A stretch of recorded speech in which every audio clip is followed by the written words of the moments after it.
अब्बा मियाँ के मरने के बाद मैंने बड़ी कोशिश की कि इस घर को बिखरने न दूं, लेकिन आज ये सब कुछ देखकर मुझे ऐसे लगता है जैसे मैं कुछ भी नहीं कर पाया। इनको लगता है कि मैं मामले में मुदाखलत कर रहा हूं। आप कर रहे हैं मुदाखलत मेरे काम में।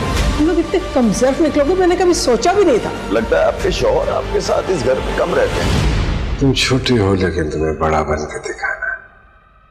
इस घर को बिखरने मत देना। अब तो ये हाल है, हर पल सवाल है। जानिब अकरम साहिब जो इस बार रेला के पास आखिरकार दोबारा से पहुंच ही गए हैं। उनका उस घर में आना जाना लगा हुआ है। इस बार फाकिर भी अपने बाप का सहारा बनकर ये चीज साबित कर देगा कि वो वाकई इस बार मैच्योर हो चुका है। आने वाली किस मुकम्मल कहानी में आप सभी दोस्त देखेंगे। जहीर साहिब को दोबारा से अटैक आ ही गया, जिसके बाद उन्हें हॉस्पिटल से घर वापस लेकर आया जाता है। तो उसके बाद समीना बहुत ज्यादा परेशान हो जाती है कि उसके छोटे छोटे बच्चे हैं, आखिर वो कैसे संभालेगी ये सब कुछ। और उधर बिजनेस में भी बहुत बड़ा लॉस हो ही गया, फैक्ट्री को आग लग चुकी है। यहाँ पर समीना परेशान होती है। दूसरी जानिब जहीर साहिब जो कि कमरे में अकेले बैठे सोचों में गुम बहुत ज्यादा परेशान होते हैं कि यहाँ पर उसके पास एनी आ जाती है उनके लिए पानी लेकर। बड़े अब्बा पानी पी लीजिए। यहाँ पर वो किसी किस्म की बात नहीं करते। यहाँ पर एनी को समझाते हैं, कहते हैं कि एनी बेटा फाकिर नादान है, अगर वो कोई गलती कर देता है ना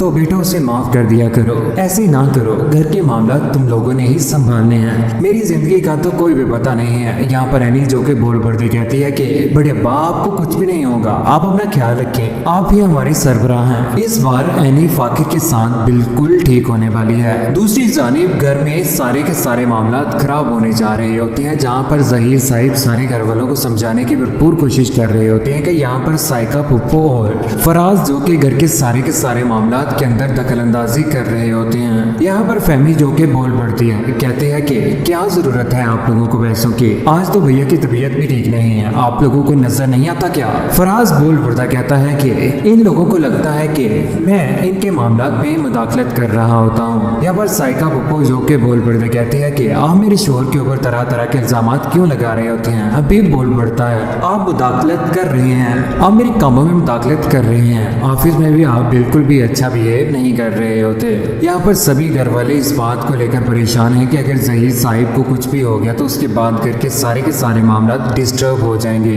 दूसरी जानिब अम्मा जिससे इस बात का पता चल जाता है यहाँ पर घर में जहीर की तबीयत ठीक नहीं है और ऊपर से साइका और फराज पैसे मांगने की कोशिश कर रहे होते हैं। वो बोल पड़ते कहते हैं कि तुम लोग इतने कमजोर निकलोगे मैंने कभी सोचा भी नहीं था, आप लोगों को शर्म आनी चाहिए। दूसरी जानिब जहीर साहिब कहते हैं कि मैंने बहुत ज्यादा कोशिश की इस घर को बिखरने से बचाने के लिए, लेकिन आज ये सब कुछ देखने के बाद मुझे ऐसा लगता है कि मैं कुछ भी नहीं कर पाया। इतनी मेहनत की, अब्बा के चले जाने के बाद आप सभी लोगों को संभाला, लेकिन आज मुझे क्या मिल रहा है, जिल्लत ही मिल रही है ना। लेकिन फराज और साइका को तो समझ आ ही नहीं रही। फहमी जो कि इस बार समझ चुकी है कि भैया की तबीयत ठीक नहीं है। दूसरी जानिब अकरम साहिब जो कि इस बार दोबारा से रैला के पास पहुंच चुके हैं, सीढ़ियों के ऊपर जा रहे होते हैं। यहाँ पर अच्छे तरीके से अपनी टिंट की रगड़ाई करने के बाद आखिरकार पहुंच ही चुके हैं उनके पास। आकर कहते हैं कि मुझे तो लगता है कि आप लोगों के शोहर यहाँ पर कम ही रहते हैं और वो आते भी कम ही हैं, इस घर में तुम्हारे साथ कम ही रहते हैं, खैर है ना, आप लोगों की मामला तो ठीक है ना। उधर जहीर साहिब जो कि समीना के पास बैठे हुए फराज को वसीयत नामा देने जा रहे हैं, उसे भरपूर समझाने की कोशिश कर रहे होते हैं, बेटा इस बार तुमने ही इस घर को संभालना है, तुम छोटे हो लेकिन तुम्हें बड़ा बनकर दिखाना है, इस घर को बिखरने मत देना। नहीं अब्बाजान आपको कुछ भी नहीं होगा, लेकिन इस मौत को कौन रोक सकता है जो खुदा की तरफ से हर इंसान के ऊपर नाजिल होनी है। एक ना एक दिन हर इंसान ने मौत का जायका चखना ही है और इस दुनिया से चले जाना है। इस आरज़ी जिंदगी में जहीर के चले जाने के बाद फाकिर को इस बात की समझ आ जाएगी कि वो इस बार एनी के साथ बिल्कुल ठीक रहेगा।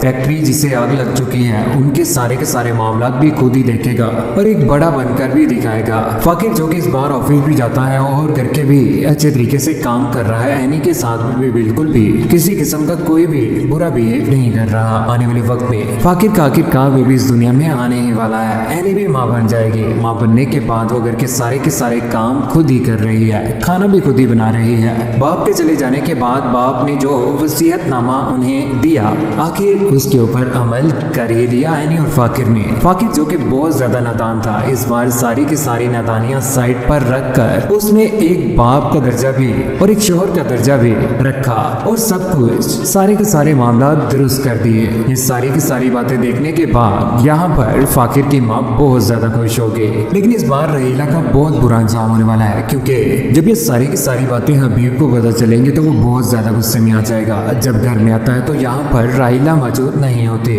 गुस्से में आकर अपने ही आप को मारने की कोशिश करता है। जब रहीला घर वापस आती है तो यहाँ पर उसके ऊपर चिल्ला पड़ता है, कहता है कि तुमने मेरा जीना हराम कर दिया है, कहाँ पर गई हुई थी। लेकिन इस बार रहीला जो कि आवारागर्दी में पड़ ही चुकी है और बुरे कामों में भी शोहर का सर के ऊपर ना होना इस बार रहीला का बहुत बुरा इंतजाम करने वाला है। उन दोनों के बीच लड़ाई हो जाती है। यहाँ पर रहीला बोल पड़ती कहती है कि तुम भी अपनी फैमिली के साथ गुलछड़ियां मना रहे थे ना, और यहाँ पर बर्तन भी नीचे गिरा देती है। जिसके बाद हबीब अपने आप को कोसता है और सोचता है कि उसने इतनी बड़ी गलती कैसे कर दी।